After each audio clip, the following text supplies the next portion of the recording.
The smell was the first thing that told me I wasn't alone. Not fear, not suspicion, just a scent. Something floral and artificial, lingering in the air like cheap theater perfume. It didn't belong in that house. My house. I'd driven up to the lake because I needed silence, not answers. That house wasn't for guests. It wasn't listed anywhere. It wasn't on social media. It was a place that even some of my closest friends didn't know about. I used to joke that if I ever disappeared, I'd be here, living off coffee, firewood, and quiet. And that place was mine long before her. And yet, the door had a greasy thumbprint near the handle, and the brass wasn't aligned like I always left it. The floor creaked in the wrong place. You only notice these things when they matter. And in that moment, everything mattered. Inside, the kitchen light was on. No one should have had the keys. I stepped in and every part of my body locked up, not from fear but from the jarring sense of someone rearranging your private thoughts. The curtains weren't how I left them. There was a jacket, male, unfamiliar, high-end, slung lazily over the back of one of my chairs. My music system, the one I never moved, was nudged at an angle. My vinyls shuffled. I didn't call out. I didn't make a sound. I walked through that house like I was walking through the remains of a fire. I was afraid to touch anything, as if it would confirm that something sacred had been trespassed. Upstairs, the bedroom door was wide open. The bed unmade. Not slept and used. The kind of chaos that doesn't come from rest. The comforter was half on the floor. A pair of sunglasses rested on my nightstand next to a bottle of lotion I didn't own. That's when it hit me. Not a suspicion, not a question, just a cold, hard fact. She'd been here. Not last week. Not last year. Recently. And she brought someone. I didn't sit down. I didn't yell or throw anything. I walked back to the living room, every step heavier than the last, and opened the cabinet behind the liquor shelf. That's where I keep the secondary keys. I always leave one extra set in an envelope with the original cut date written on it. I opened the box. There were only 3 sets. There should have been 4. I stood there for a full minute, unmoving. Then I pulled out my phone and scrolled through our texts all the way back. The last time she asked me anything about the lake house was 6 weeks ago. Are you still planning to head up next weekend? Just asking because I wanted to do some cleaning there at some point. That was the text. Cleaning. She hadn't mentioned it again since. I checked the lock app. One had synced to my garage smart tech I installed myself. I hadn't used the garage door remotely in months. But 2 weeks ago, someone did. At 2:42 p.m. on a Wednesday. I checked the doorbell camera app, which only stores video for 30 days unless you manually save it. Nothing saved. But that same day, I had an alert, system offline for 5 minutes. Reset remotely. That's when I sat down. Because now it wasn't just disrespect. It was deliberate. She had taken someone to the one place I never thought I'd need to guard. And whoever he was confident enough to leave his jacket behind. Not worried. Not ashamed. Comfortable. I didn't call her. I didn't text. I opened the drawer, took out the notepad I used for repairs and sketches, and I started writing names. Her friends. Her coworkers. Anyone she'd mentioned in the last 3 months.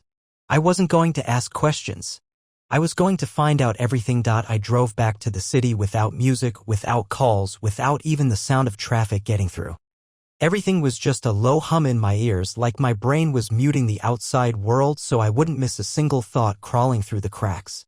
I didn't confront her that night. Didn't walk in and start throwing accusations. No, that would have given her control. What I needed was time, just enough to lay the groundwork. You don't rip the mask off until you know exactly what's underneath. She greeted me at the door like nothing happened. Perfect timing, perfect smile, a tray of takeout boxes already on the counter. Chinese from her favorite place. Not mine. Rough drive, she asked, not bothering to look up from her phone. I stared at her, and I swear, in that second, I saw it. Not guilt, not even concern. Just a flicker of calculation. Like she was trying to read the temperature in the room. Yeah, I said. Fog was thick. I sat down. Ate maybe 2 bites. She talked about some charity auction she wanted to volunteer for, some designer who was doing incredible work with repurposed vintage, and how she needed new outfits for spring. Nothing about me. Not a word about the lake house. Just the usual smooth, polished chatter, like we were two actors in a play I didn't audition for. I let her talk. I watched everything, how her nails tapped the chopsticks, how often she glanced at her phone.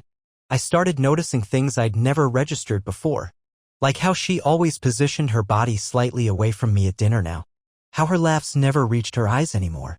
She used to lean in. Now she leaned out. I waited until she went to the shower and I grabbed her laptop.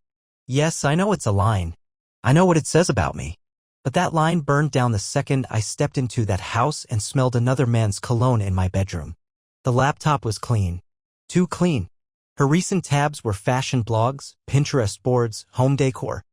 But I know her patterns. And this wasn't hers. She didn't close tabs. She let them pile up like magazines on a table. She didn't use incognito windows either, never had anything to hide. Except now she did. So I pulled the Wi-Fi router's admin log.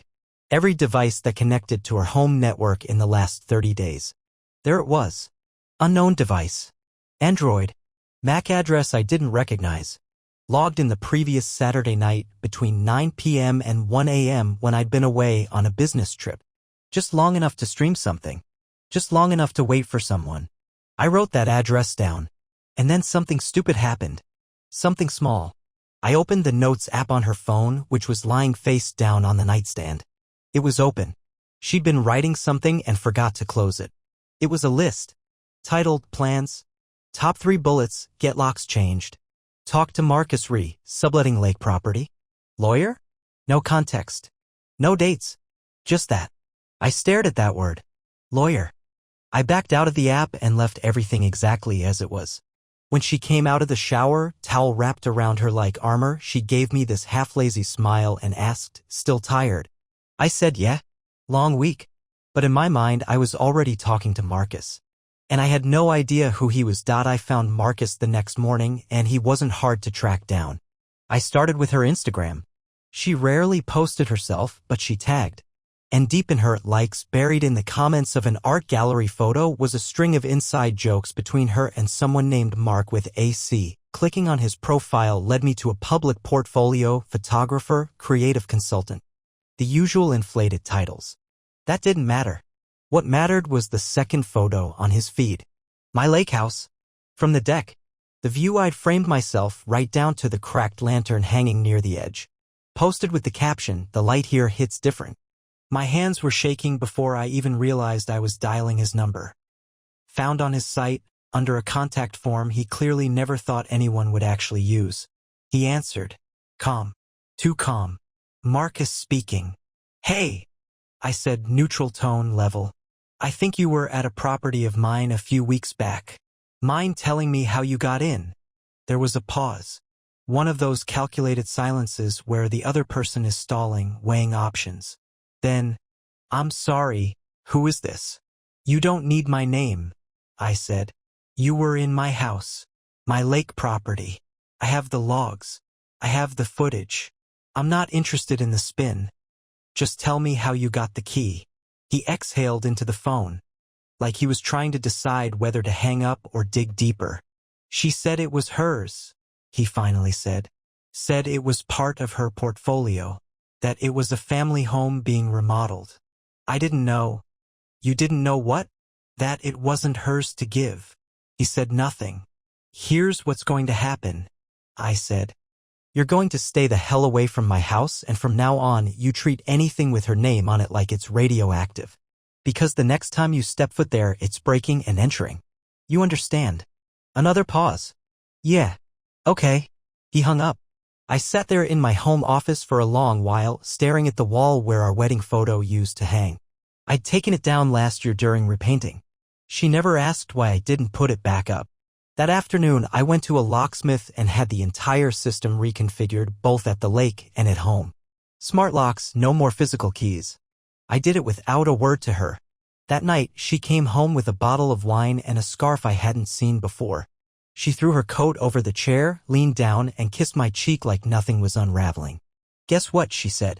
I had a crazy idea about the house. What if we just opened it up for retreats? Creative getaways? You'd barely have to do anything. I stared at her. You mean the one you've already started showing off to people? She blinked. What are you talking about? You gave someone a tour. A man named Marcus. Ring any bells? She laughed. Laughed. Oh my God, are you seriously, Brian? He's a designer. He needed reference shots. I told him I might be doing a branding project up there. That's it. You let him into my bedroom. Now she paused. Just a flicker. A crack in the mask. I didn't think you'd mind. You weren't using it. I stood up. That was the moment. The shift. That's how you think this works? That I'm not using something, so it's yours to sell off to your little friends? What else are you deciding for me when I'm not around? Her voice sharpened. Maybe if you weren't so obsessed with your space and your peace, I wouldn't have to. You never let me in, Brian. You made that house your little shrine to solitude. What was I supposed to do? Sit back and watch you waste it? I stared at her, and for the first time in years, I didn't see the woman I married. I saw someone calculating ROI. You're supposed to ask, I said. Like a partner. Not squat in something you didn't build and slap a price tag on it. She crossed her arms, jaw set. Then maybe you should have made room for someone else to build it with you. I didn't answer. I walked past her, opened the hallway closet, pulled out a spare overnight bag, and started packing. I didn't slam drawers. I didn't make a show of it. That silence said more than any screaming ever could. She stood there, watching me, but she didn't say a word. Because somewhere inside, she knew she'd finally tipped it. And I wasn't tipping back. I didn't go to a hotel. I went to a place I hadn't visited in over a decade, a friend's spare apartment on the edge of the city, the kind of brutalist concrete and glass box that smelled like unlit cigarettes and ambition gone stale. It was perfect. Anonymous. No memories there. I left my phone on airplane mode for hours. Not because I was afraid of her calling, but because I needed a clean break from the static. The apologies. The gaslighting. The inevitable pity party she'd throw for herself the second she realized I wasn't coming home. And when I finally turned it back on, I had 17 messages. 12 from her. 3 from her sister, who had suddenly remembered I existed. 1 from a number I didn't recognize. And 1 from my lawyer. The sister's messages were the usual sugar-coated sabotage. She's just under a lot of pressure right now. You've both been distant. Maybe this is a wake-up call? Please don't make any rash decisions. Right? Because walking into your own property and finding it repurposed like a side hustle is totally a communication issue. I didn't answer anyone, but I opened the lawyer's message. It wasn't a question. It was a screenshot. An email forwarded to him from someone on her legal team. The subject line said informal asset inquiry. And it was dated 3 weeks ago. 3 weeks ago. Before I found the wine glass. Before the bed was cold. Before the confrontation. She'd been asking about the house. The house she didn't pay for. Didn't renovate. Didn't so much as hammer a nail into. She was trying to find out what would happen to it in a separation. The cold clarity of that moment hit harder than anything else so far. I wasn't her husband anymore. I was a vault. A week went by. I didn't respond to her calls. I didn't go home. I froze everything that mattered. My accounts. The backup server access she occasionally used to run her projects. I wiped the passwords and reissued all the tokens. On the 5th day, she left me a voicemail. Her tone had shifted. You're blowing this up for no reason, she said. You're acting like I sold the place. I didn't. I was trying to get things moving for us. But if you're going to turn into some control freak over a guest visit, maybe we do need to reevaluate. Not apologize. Not explain. Just reroute and deflect. I saved that message. But what broke everything, what turned this from betrayal to something else, something strategic, was what happened next. My neighbor at the lake called me. He's in his 60s. Kind of guy who polishes his boat more than he uses it. Good man. Keeps an eye out. He called and said, hey, did you mean to have someone working on the plumbing this week? Saw a van parked out there for hours 2 days in a row. I said no, he said, huh? Thought maybe you were starting renovations. Guy was coming in and out with tool bags. Looked real comfortable. I checked my security app. Nothing. Then I remembered she'd disconnected it once before. I drove up that night. 3 hours on the road, rain slamming the windshield, GPS blinking uselessly through the storm. When I pulled into the driveway, there were no vans. No lights. No one. But inside, the place was wrecked. Not destroyed, tampered. Drawers open. Documents gone. My file cabinet with property records was emptied. Even my checkbook, tucked inside a locked drawer, was missing. The heating system was running. The fridge door was half open. Someone had been living here, and they were looking for something. She didn't just bring someone. She sent someone to break into my house after I locked her out. This wasn't marriage anymore. This was war. There are certain thresholds in life. Moments when something in your brain physically shifts, like a switch that can't be flipped back. Walking into that house, my house, and realizing it had been ransacked not by a stranger, but by someone I once trusted with my future, that was the moment. I didn't call her. I called the police. I told them someone had broken into my property, that personal items were missing, that I had reason to believe the intruder knew the house, knew the layout, knew where I kept sensitive documents. I didn't mention her name. Not yet. While waiting for the deputies to arrive, I sat in the middle of the living room floor, surrounded by empty folders, furniture slightly off its usual position, the odd, cold quiet of a place that had been occupied and then abandoned in a hurry. Whoever was here wasn't looking for valuables. They were looking for leverage. I opened the drawer under the bookshelf, the one she never knew about. It was locked, still intact. Inside was a flash drive, a private backup of legal docs, proof of property ownership, digital time-stamped receipts. I plugged it into my laptop. Still safe. Thank God. I made copies. 3 of them. 1 went into my car. 1 to my lawyer. 1 to the cloud.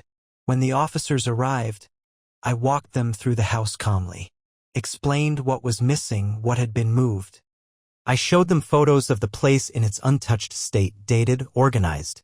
I handed them the garage entry logs and told them the door had been accessed through a manual override. But what really grabbed their attention was what I showed them next. Security footage. Not from the front, she'd disabled that before, but I'd installed a backup cam in the upstairs hallway months ago. It was hidden, motion-triggered, battery-operated. A temporary install I'd forgotten about until that moment. I pulled the SD card, plugged it in, and there he was. Marcus. Caught on camera, walking straight into my bedroom at 3:08 p.m. on a Tuesday. Wearing gloves. Carrying a black duffel. Alone. Focused. Not exploring targeting. The officer paused the clip, leaned in. Do you know this man? I said yes. His name is Marcus. He's connected to my wife. I have text messages, call logs, a voicemail where she admits inviting him here once before. The deputy's tone shifted. He asked more questions. Took more notes. Then he said something that sealed it. If you have any evidence that your wife gave him permission, this gets complicated. But if not, this is burglary. And if your wife is linked to it, that's conspiracy. By the end of the night, they had the footage. They had my statement. A case number. A formal investigation opened. I didn't sleep that night. I sat on the back porch of the house she tried to steal, wrapped in a blanket, drinking cold coffee and staring into the trees. Not thinking, just processing. At 2:47 a.m., my phone lit up. A message from her. Just 2 words. We need to talk. I didn't answer. Instead, I opened a new browser tab. Typed in, how to file for a protective order. Because when someone uses love as a disguise to rob you blind, you don't wait for the next trick. You take away their power piece by piece. The next morning, I filed the report with my lawyer. Officially. No more informal updates. No more waiting for her next move. Everything was documented, the footage, the entry logs, the missing documents, the police report, even the voicemail. I wanted a paper trail so long it could choke her. And just like that, the conversation shifted. She wasn't just an entitled wife anymore. She was a suspect. But the irony? Even knowing that, she still underestimated me. Thought I'd break. Thought I'd crawl back to her for closure or clarity or some kind of soft landing. She still believed she was in control. That illusion shattered the second she tried to go back to the lake house. I got the alert mid-afternoon. The new smart lock system sent me a push notification. Unauthorized access attempt. She used her old code. The one I disabled days ago. 3 times. Back to back. Then my phone rang. Blocked number. I let it go to voicemail. She left one. I played it on speaker while standing in the middle of my lawyer's office. Her voice? Not apologetic. Not even nervous. Just offended. I can't believe you changed the locks. Are you seriously doing this right now? You're acting like a victim when all I did was try to build something for us. You're being dramatic and honestly, it's embarrassing. Call me. My lawyer looked at me and said, "That's great. Keep everything. We'll need it." Later that evening, things escalated. I got a call from the sheriff's office. Marcus had been picked up. Not because of my case, not yet. He'd been pulled over for expired plates. But when they ran his ID, they found out about the pending investigation into the break-in. The footage. The statements. Everything. He cracked almost immediately. Told them he wasn't stealing anything, he was retrieving documents for her. Said she told him it was their property now. That I wasn't using it, that she'd already started filing paperwork. They brought her in for questioning the next day. I didn't find out until a reporter called me. Local outlet? Apparently, someone at the station leaked the story. Headline read, "Creative consultant accused of breaking into private residence claims home was being transferred by partner." The part that made me sick wasn't the lie. It was that she didn't even deny it. When questioned, she backed up Marcus's story. Claimed it was a misunderstanding. That she believed she had every right to enter, that we were in the process of sharing assets and had discussed listing the home together.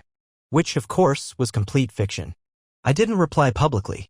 Didn't speak to press. But privately, I pushed everything forward. Filed the restraining order. Filed a motion for asset protection. Froze the joint accounts. Called her bluff. She tried calling again. 8 times in one night. Left another voicemail. This one sounded tired, but not defeated, cornered. I didn't mean for any of this to happen. I thought we were going to work through it. But you're blowing everything up. You're acting like I'm the enemy. I saved that one too. By now, the narrative had flipped. She wasn't the clever planner making moves behind my back. She was the one losing control. And the more she tried to spin it, the more she proved me right. The silence after the storm isn't peaceful. It's sinister. Once she realized I wasn't engaging, that her voicemails were collecting dust, and her texts were hitting a wall of legal silence, she pivoted again. Not to apologize, not to admit, but to frame. She sent a letter through her attorney. It arrived by courier. Formal, polished, disgusting. It opened with amicable phrasing, but the intent was sharp enough to cut skin.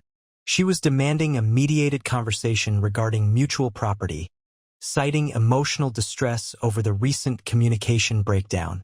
The letter described the lake house as a jointly utilized resource, and suggested that my reaction was not only excessive, but potentially harmful to her personal and professional life.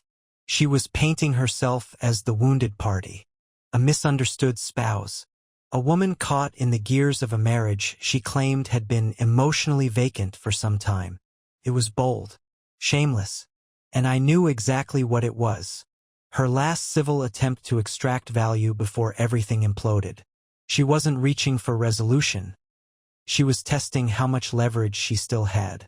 My lawyer asked if I wanted to respond. I said no. Not in writing. Not yet. Instead, I filed 2 more motions. One for exclusive control of the lake property, based on documented ownership, and one barring her from entering it pending the outcome of the investigation. By now, Marcus had officially flipped. His formal statement implicated her as the one who provided the access code, who told him where the documents were, who suggested that Brian would never notice. He even handed over text messages. One said, "You'll be in and out before he even knows.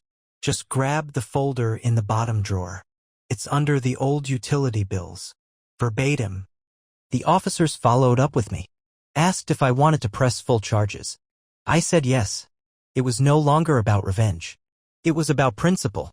You don't dismantle someone's trust, invade their sanctuary, manipulate their life like a business deal, and walk away with a tan and a rebranded Instagram page. Not in my world. That weekend, I returned to the lake house. For the first time in weeks, it was quiet. Undisturbed. I repaired the locks again, this time with a coded entry pad that changed every 24 hours. I installed a private surveillance system, off-grid, unhackable. And then I went into the basement, opened the trunk where I kept old photos and journals, and began removing every trace of her from that space. Not in anger, not with grief, just clarity. Every scarf, every book she left behind, every fake lavender candle she bought for ambience, gone. I boxed it all and left it at the door of her lawyer's office with a note: "You forgot these.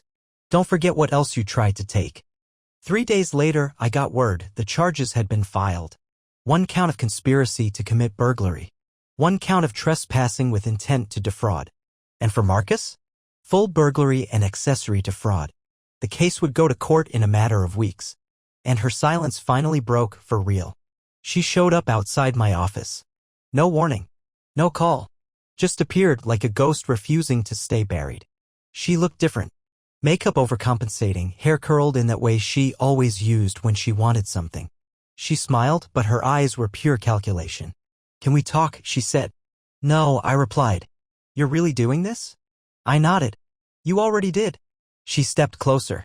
I didn't move. "You know this doesn't end the way you think it will. We both lose in court."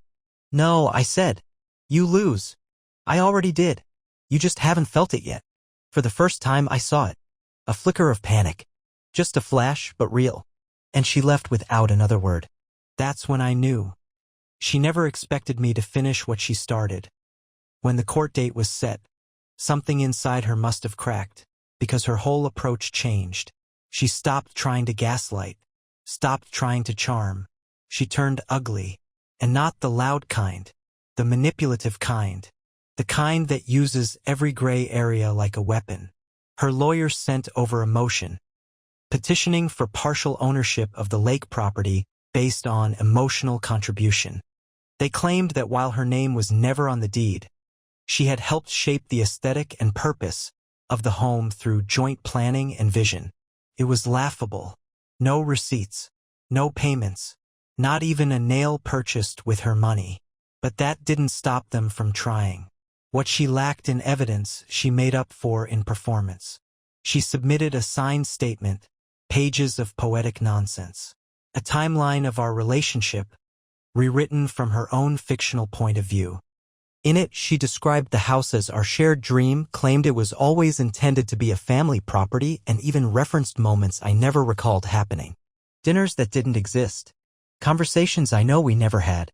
She even threw in some vintage manipulation. I remember him once telling me, "This place is yours too, even if your name isn't on it."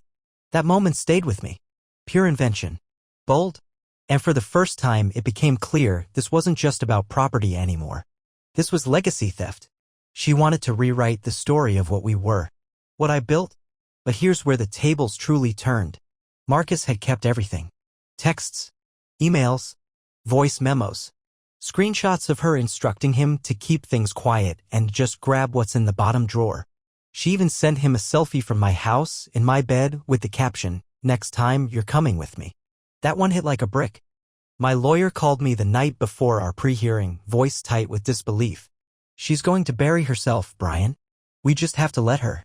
And that's exactly what we did. We walked into that courtroom with folders, digital and paper. Time-stamped, logged, labeled. No emotion. Just facts. The presiding judge was no nonsense. Civil, direct. And you could see it in his eyes the moment her attorney started spinning. He didn't like stories. He liked evidence. The turning point came when the judge reviewed the entry logs and footage. Marcus's presence. The break-in. Her voice on voicemail, dismissing my boundaries like a temporary inconvenience. Then the texts, her giving instructions like a CEO running a theft ring. The judge leaned back and said, "So, the defendant's argument is that she believed this was jointly owned, despite no legal connection, no financial contribution, and despite instructing a third party to enter the property without consent, retrieve documents, and erase digital access logs. Is that accurate?" Her attorney tried to dance around it, but the judge waved a hand. "You can sit down." She looked at me once during the hearing. Just once. Not with guilt. Not with regret. With fear. Because now it wasn't just a messy breakup. It wasn't even about money anymore. This was her credibility on trial. And she was losing fast. The judge granted me a full restraining order. Sole rights to the property. barred her from even approaching within 500 feet of it. The criminal charges, still moving forward. But the civil side? That ended the moment he signed that paper. She walked out before the ink dried. Didn't say a word. Didn't look back. But the silence she left behind? That was the real confession. The funny thing about silence, it lingers long after the war ends. After the ruling, she vanished. No texts, no calls, no social media activity. She'd been a storm for months, loud, chaotic, ever-present. And now just gone. But silence doesn't mean peace. Not when you're waiting for the next shoe to drop. And it did, just not in the way I expected. I was sitting at a small cafe near my office, one of those places where no one talks to each other and the coffee tastes like ash, but it's quiet, and quiet was the new gold. That's when I saw the headline, "Couple face charges over break-in linked to property dispute." There it was. Full spread. The local paper had finally published the follow-up now that court records had become public. They didn't name me, but the details were unmistakable. Designer house upstate. Creative consultant caught on security footage. Romantic partner alleged to be involved. But the comments section? Brutal. People weren't buying her victim routine anymore. She'd spent too long building a brand around authenticity, curated vulnerability, modern empowerment. And now the public saw her for what she was, a woman who tried to convert betrayal into a business plan. I got messages from people I hadn't heard from in years. Some supportive, some pretending to be supportive but sniffing around for gossip. And one that froze my blood cold was from Marcus. It was a single sentence. "I really hope she doesn't drag you down with her." No punctuation, no threats, just that. I didn't reply. I passed it straight to my lawyer. But it confirmed what I suspected. She wasn't done. Later that week, I received a letter. Handwritten. No return address. Just a folded note in a plain white envelope, slipped under my office door. No stamps. No signature. But it was her. I recognized the handwriting instantly. Tight, slanted, methodical. The same script she used when she'd leave me notes around the house. Back when our love was still pretending to be real. It read, "You think this is over because a judge gave you a piece of paper. But you'll remember this every time you walk into that house. You'll remember me in every room. That's my win." She wasn't trying to fight anymore. She was trying to haunt. But she didn't understand something crucial. I did remember her in every room. The perfume residue, the sound of her fake laugh, the trail of chaos she always left behind. But those weren't scars. They were reminders of what to never tolerate again. The next day, I called a contractor, hired a team to redo the bedroom, new floors, new paint, even knocked out a wall. I told them to erase every square inch of that space. I burned the sheets she left behind, smashed the fake crystals she hung from the window, gutted every trace of her curated aesthetic. And when it was finished, I stood in the doorway with a cup of coffee, not smiling, not bitter, just steady. This was no longer a house she invaded. This was a house she'd never step foot in again. And I had just one more thing to do before I closed this chapter for good. I stood outside the courthouse again, exactly 90 days after the first police report was filed. Marcus had already pled out reduced charges in exchange for full cooperation. No contest, no drama. He took his slap on the wrist and disappeared like a man who knew better than to stick around and see the wreckage up close. She didn't have that instinct. She showed up for her final hearing dressed like a ghost of the woman I used to know, immaculate, rehearsed, sculpted to provoke sympathy. But there was nothing behind the eyes now. No flicker of confidence. Just the tight, panicked awareness that the mask no longer fit. The judge read out the final restrictions: guilty of conspiracy to commit unauthorized entry. Civil penalties. Barred from contacting me, directly or indirectly. Barred from speaking publicly about the case under a defamation clause she tried and failed to contest. She didn't cry. She didn't argue. She just stood there, fists clenched at her sides, as her carefully engineered life deflated in front of her. I walked past her as I left. She looked at me like she was waiting for something, maybe closure, maybe rage, maybe one last crack in the wall she tried so hard to scale. But I didn't give her anything. Not a word. Not a glance. because I realized something in that final moment. You don't win by getting even. You win by becoming unrecognizable to the person who tried to define you. I drove back to the lake that night, no music, no thoughts, just the sound of tires rolling over pavement like a needle dragging over a record. It was raining again. It always seemed to rain when things changed. Inside the house, everything was clean. Clear. Mine. I lit the fireplace, not for heat, but for the silence. I poured a drink, opened the windows, let the cold air bite a little. I sat on the new sofa, the one she never touched. And then I opened my laptop and began to write. Not to vent, not to relive, but to document. Because if there's anything I've learned, it's this: when someone shows you their ambition cloaked as affection, don't explain it away. When someone violates your sanctuary and calls it opportunity, don't flinch. When someone tries to turn your legacy into a business transaction, walk away and then build something they'll never reach again. This house, this piece, it was never hers to sell. It was never hers to define. And now, it's finally mine again.